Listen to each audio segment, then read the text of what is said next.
ஆண்டவர் இன்றைக்கு நம்மளோடு கூட பேசுகிற வசனம் உபாகமம் 29வது அதிகாரம் 19வது வசனம்.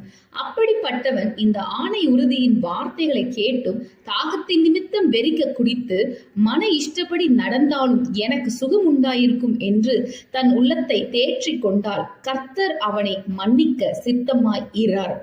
நீங்க ஏதோ ஒரு பாவத்தை செய்யறதுக்கு ஏதோ ஒரு சாக்கு, ஒரு ரீசன், என்னோட பாஸ், வேலை ஸ்தலத்தில் இருக்க நண்பர்கள் என்னை ரொம்ப கம்பல் பண்ணதுனால தான் அந்த இடத்துக்கு நான் போனேன், அந்த பாவத்தை செஞ்சேன், இல்லை அதன் நிமித்தம் தான் நான் குடிச்சேன்னு, இல்லை ஏதோ ஒரு காரியத்தை நம்ம ரீசன் சொல்லி ஒரு பாவத்தை, ஆண்டவருக்கு விரோதமாய் நம்ம ஒரு காரியத்தை தொடர்ந்து செய்து கொண்டு இருந்தாலும், இல்லைன்னா நான் இதை செய்தாலும் ஆண்டவர் எனக்கு இரக்கம் செய்வார், ஆண்டவரோட கிருபை என்னை மன்னிக்கும், ஆண்டவர் எனக்காக ரத்தம் சிந்தி என் பாவத்தெல்லாம் மன்னிப்பாரு அப்படின்னு சொல்லி நம்ம உணராமல் திரும்ப திரும்ப ஒரு பாவத்தை செஞ்சுட்டு இருந்து, ஒரு பாவத்தை செய்யறதுக்கு ஒரு சாக்கு போக்கு சொல்லிட்டோ, நான் பாவம் செஞ்சாலும் ஆண்டவர் என்னை நல்லா வச்சிருப்பாரு நீங்க உள்ளத்துல நினைச்சிட்டு இருக்கீங்கன்னா, ஆண்டவர் உங்களை பார்த்து சொல்கிற காரியம், உங்களை மன்னிக்க அவர் சித்தமாய் இரார். இப்படிப்பட்டவர்களை ஆண்டவர் மன்னிக்க மாட்டார்.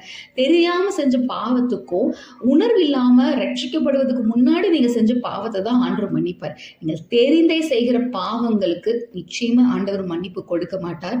ஆகையால் மனம் திரும்புங்கள், ஆண்டவர் உங்களோடு கூட இருக்கிறார். ஆமேன்.